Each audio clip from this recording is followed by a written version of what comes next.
পৌরসভার নাকের গড়ায় একদম পৌরসভা থেকে ঢিলছড়া দূরত্বে এত বড় বিল্ডিংটা উঠলো কোথা থেকে, হলো কোথা থেকে, আগে সেই উত্তর বর্ধমান পৌরসভা দিক। আজকে বারংবার কখনো এসডিও, কখনো পৌরসভার চেয়ারম্যানকে ডেপুটেশন এবং সরব আন্দোলন এবং এর চক্করে এই অবৈধ নির্মাণ নিয়ে বর্ধমানে শুধু এইটা নয়, এরকম শয়ে শয়ে অবৈধ নির্মাণ বর্ধমানের বুকে এই মুহূর্তে আছে। চেয়ারম্যানের যদি হিম্মত থাকে আমার সঙ্গে চলুক চেয়ারম্যান, কত অবৈধ নির্মাণ বর্ধমানের বুকে এই মুহূর্তে হচ্ছে আমি তাকে হাতে নিয়ে নিয়ে দেখিয়ে দেবো। এই বিল্ডিংটা নিয়ে আমরা সরব হয়েছিলাম প্রথম রাজনৈতিক রং নিয়ে, তখন কিন্তু চেয়ারম্যান এই ব্যাপারটা নিয়ে কোনো হদিস দেয়নি কোনো কিছু, বারংবার সে বলেছে আমি দেখছি আমি দেখব।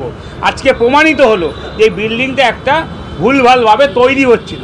আজকে বর্ধমান পৌরসভার বিভিন্ন আন্দোলনের ফলে তাদের দেয়ালে পিঠ থেকে গেছে।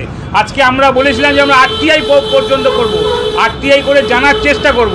এই বিল্ডিংয়ের প্ল্যান আমার কাছে আছে, এই বিল্ডিংয়ের প্ল্যান, এই বিল্ডিংটা যে প্ল্যানটা স্যাংশন হয়েছিল কত মেমো নাম্বার, সেটা আমি আপনাকে এখনই দাঁড়িয়ে দাঁড়িয়ে মেমো নাম্বারটাও বলে দিতে পারবো, যেটা বর্ধমান পৌরসভা লোকানোর চেষ্টা করেছিল, কিন্তু আমাদের কাছে টোটাল নথি আছে। আর আজকে তাই দেয়ালে পিঠ ঠেকার পর আমাদের আন্দোলনের ফলস্বরূপ এবং বিভিন্ন সংবাদ মাধ্যম যেভাবে নিউজ করেছে, আমি আপনাদেরকেও ধন্যবাদ জানাই যে সবাই যেভাবে নিউজ করেছে বর্ধমানে অবৈধ যে নির্মাণ নিয়ে সরব হয়েছেন তারা, সবাইকে ধন্যবাদ জানাই। এইভাবে বর্ধমান বুকে যে সমস্ত অবৈধ নির্মাণ হয়ে আছে সেগুলোকে চিহ্নিত করে আইনানুগ ব্যবস্থা নেওয়া উচিত। আমি দেখব, চেষ্টা করব, দেখছি যে এই বিল্ডিংটা নিয়ে কাজ বন্ধ করার আদেশ দেওয়ার পরে এত মাস পর কেন ভাঙার নোটিশ আসছে? এখানে সোর্সের মধ্যে ভূত আছে তো, পরিষ্কার কথা।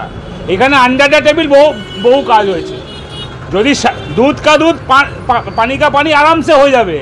এই বিল্ডিংটা এতদূর উঠলো কোথা থেকে বলুন? আমরা তো বহুদিন আগে কমপ্লেন করেছি, বহুদিন আগে আমরা লিখিত এসডিওর কাছে কমপ্লেন করেছি, পৌরসভায় কমপ্লেন করেছি, তো উঠলো কি করে, কার মদতে?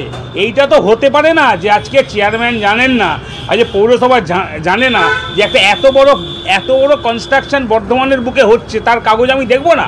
আজকে মনে পড়েছে, এর মধ্যেই তো ক্লিয়ার যে এই সোর্সের মধ্যে কিন্তু ভূত লুকিয়ে আছে বা ছিল। আপনার নাম?